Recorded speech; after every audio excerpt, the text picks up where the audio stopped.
What was the biggest bullet you dodged? I had a cardiac arrest about 4 years ago. Dropped deadish in the middle of my shift.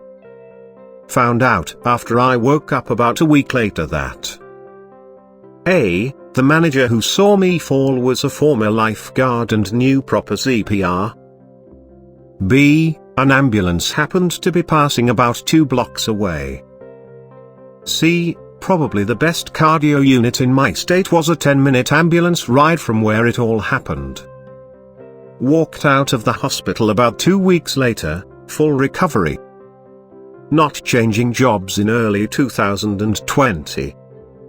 Would have been a short-lived promotion after early restructuring and layoffs. Was going to move to a different apartment complex last month. Got injured at work and lost hours, therefore couldn't come up with the deposit money in time. Last week Summerat was cooking meth and caught the building on fire. When my great-aunt passed away, I was helping to clean out her house. I'm just dragging everything out of the basement and suddenly my dad is like, "Whoa. Put that down gently and let's move away from here." So I put the weird metal tube type thing I'm carrying down and get out of there. Turns out it's a mortar shell from when my aunt worked in a munitions factory during WEI. Bomb squad came and took it away. Not me, but I had a field service engineer working on one of my big robotic liquid handlers. He decided to bypass the safety pin that prevents the heads from moving while the cover is open while he had a diagnostic program queued up on the computer. What he didn't know was that the instant he reinserted the safety pin, the machine would execute the queued instructions and start moving, and he had a hand inside it right in the danger zone. I grabbed his shoulder and yanked his hand out an instant before it was crushed. He stopped ignoring me when I told him to stop bypassing safety lockouts to save a few minutes. I stayed up all night before a day trip to Hong Kong. You know that days when you haven't slept, you're just kind robotic and doing the human stuff, nearly zero awareness of anything? Well, I went to cross a street and my friend behind me snatched my shoulder and yanked me backwards just in time to feel the whoosh of a double-decker bus breezing past us. I just looked at him like, "Oh, thanks man," and it took a whole extra minute for my brain to process I would be fucking dead had he not grabbed me. Well, about 15 years ago I dated a guy for less than a year.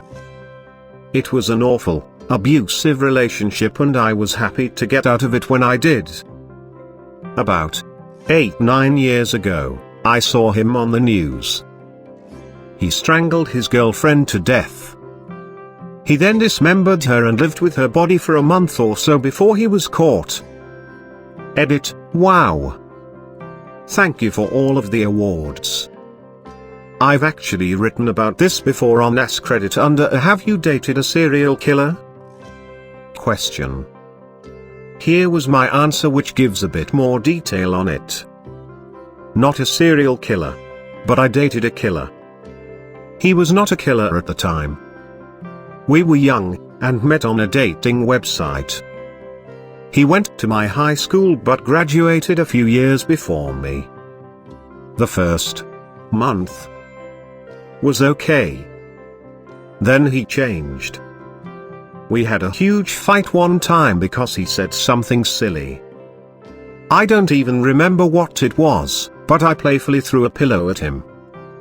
He immediately flipped out, punched a hole in my door and told me he'd make it so I would never have anything to come back to. Another time, he finally got a job. Didn't have one when I met him and I was paying for everything. After job searching for months, he got one.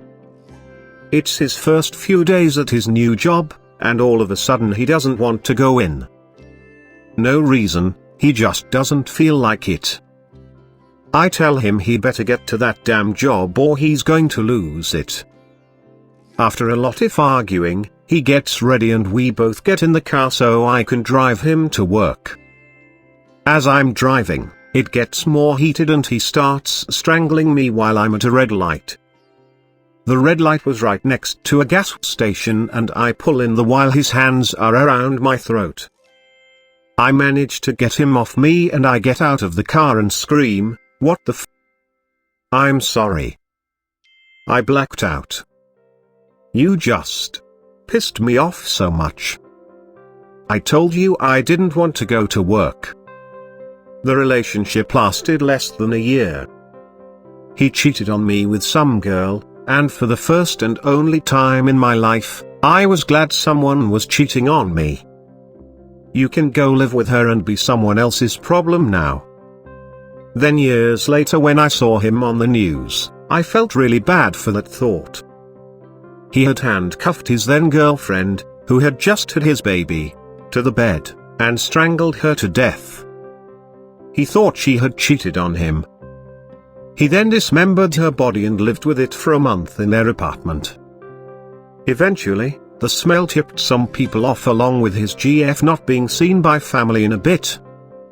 The baby was okay though and was taken in by the girl's family. He went on the run, but was later caught and is currently in prison. No news article though. I have posted a news article with it before and got banned. Hopefully with all the info I gave you, plus someone guessed the state below, you can find it for yourself so I don't get banned again for posting personal information by posting a public news article. Lol. My mother left me in one state and went back to my abusive stepfather. She tried to get me to drop out of my senior year at HS, move back to their state and just get munched. They wanted a live-in babysitter, cook and maid. I was so lucky my grandparents let me move in with them and finish school.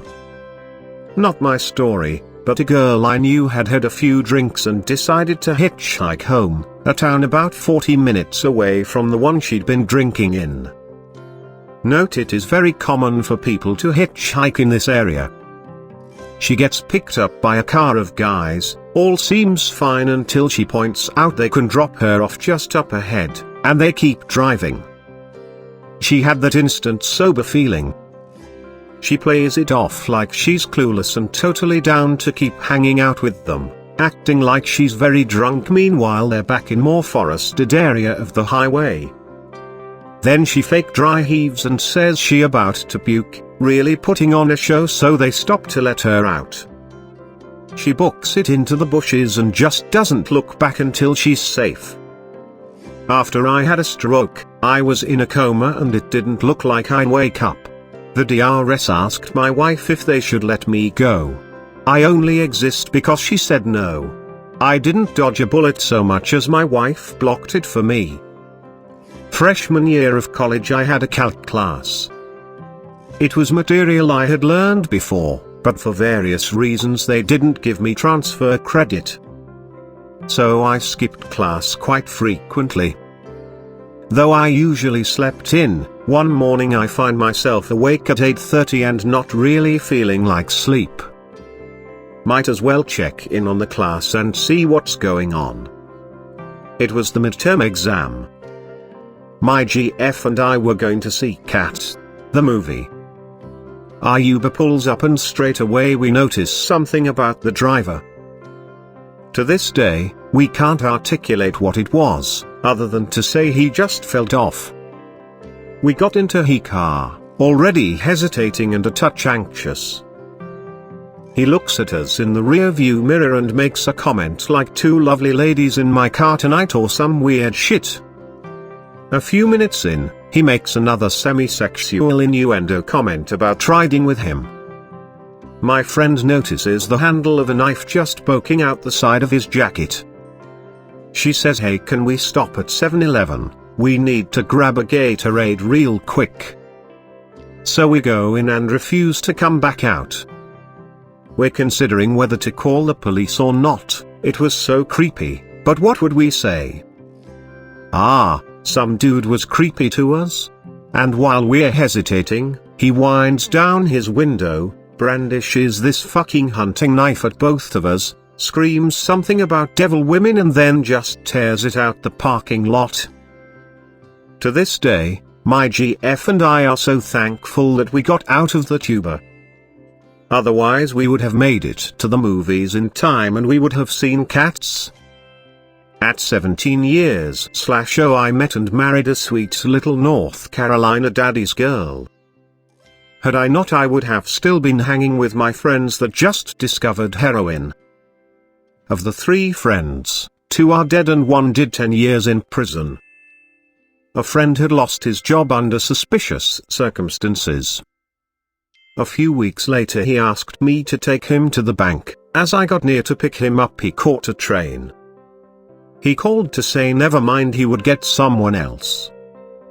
A few days later a friend sent out a message to a large number of our friends. This guy lost his job and was running a check cashing con. Can you cash this check for me?